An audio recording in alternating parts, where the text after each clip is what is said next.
Once again, we are back on Egmont Soski Tea Talk Train of Thought with a Damdar Punches with Dr. Satish Modh. So, welcome to this episode again. Dr. Satish Modh is a former chairman of Aeronautical Society of India, and he has been into the airline management and the disaster management expert.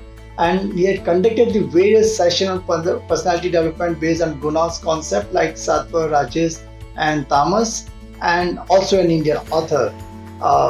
Sir ना in fact कई बार ऐसा होता है ना, हमारा मन एक जगह पे टिकता नहीं है, एंड आई थिंक मन को कैसे हम नियंत्रण में रखें. तो can you share something with the target audience? मन को नियंत्रण में करना हवा को नियंत्रण में करने जैसा है. बाहर जो हवा चल रही है पूरे पृथ्वी के ऊपर, हमारे आसपास, घर के बाहर, क्या हम उसको नियंत्रण में कर सकते हैं? क्या नहीं कर सकते. तो मन का भी जो स्वभाव है वो हवा जैसा ही है, उसको आप नियंत्रण नहीं कर सकते. लेकिन जो हवा जो चल रही है उसको हम दिशा दे सकते हैं. और यदि आप पुरानी पिक्चरें देखेंगे तो जहाज के बड़े बड़े वो कपड़ों के पाल होते थे, और उससे उन जहाज के ऊपर हवा को दिशा दे करके, जहाज को मोमेंटम दे करके हम एक जगह से दूसरी जगह यात्रा करते थे. वैसे ही हम अपने मन को दिशा दे सकते हैं.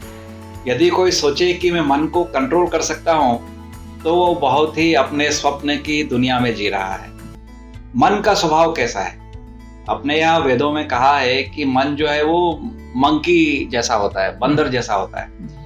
एक जगह से दूसरी जगह लगातार उछलता रहता है, वो एक जगह बैठ नहीं सकता, वो उसका स्वभाव है.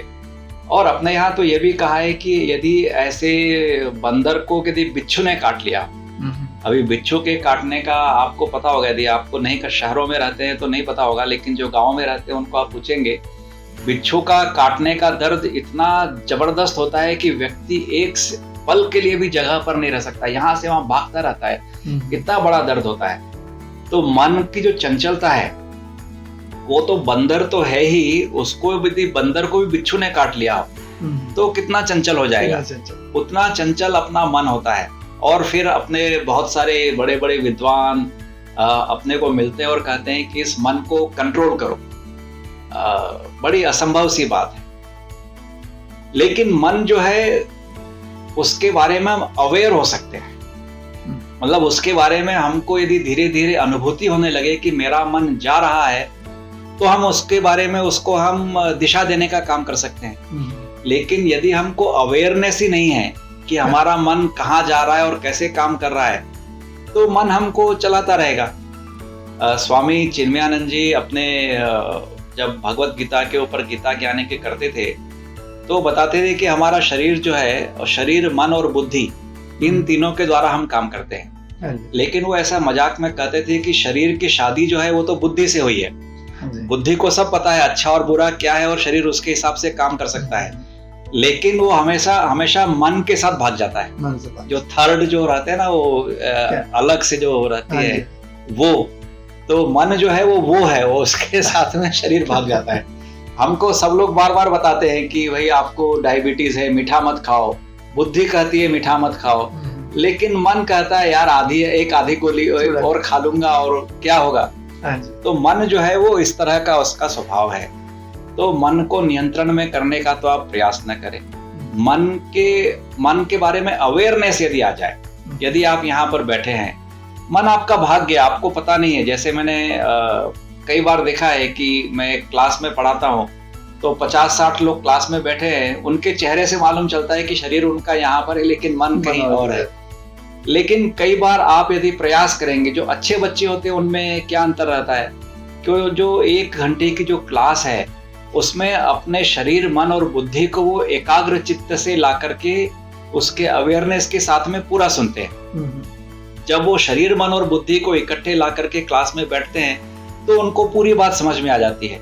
या जब वो पढ़ाई करते हैं एकाग्र चित्त से, तो सब कुछ उनको समझ में आ जाता है. तो यदि हमको एक बार ये समझ में आया कि मन भाग गया है, तो जैसे ही हम अवेयर हो गए तो उसको हम पकड़ के वापस यहाँ पर ला सकते हैं.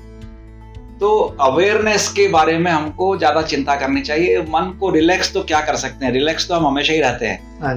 मन हमारा भागता रहता है. हम बैठे हुए हैं, हम सो रहे हैं, लेकिन कई बार लोगों को रात भर नींद नहीं आती, क्योंकि शरीर तो रिलैक्स है लेकिन मन जो है वो यहाँ वहाँ भाग रहा है। तो मन के बारे में यदि हमको अवेयरनेस आ जाए, और उसके लिए हमारे यहाँ पर ये प्राणायाम और मेडिटेशन, इसके बारे में हर जगह बताया जाता है, क्योंकि मन के भागने की गति और हमारे श्वास की गति एक जैसी होती है। जब आपकी श्वास बहुत तेज चल रही है तो आपका मन बहुत तेजी से भागता है, और आपकी श्वास जब धीरे धीरे स्थिर होती जाती है तो वैसे वैसे आपके मन के बारे में अवेयरनेस आने लगती है कि मेरा मन कहाँ है। आपके शरीर के ऊपर, आपकी बुद्धि के ऊपर आपकी अवेयरनेस बढ़ती जाती है। तो कहीं ना कहीं से आप कुछ भी टेक्निक सीखें, कोई भी गुरु को अपनाएं और अपने मन के बारे में अवेयरनेस बढ़ाएं, तो अपने आप ही वो रिलैक्स तो नहीं होगा लेकिन आप उसको दिशा दे पाएंगे। I think again real दमदार insights in terms of like how to relax mind and create an awareness. अगर आपके पास awareness है आप उसको नियंत्रण में लेके आ सकते हो. In fact, keep on watching www.ttalk.net and follow Dr. Satish Modi on next episode on Damdar Punch on TikTok. एक गुण सोच की. Thank you very much. So thanks a lot.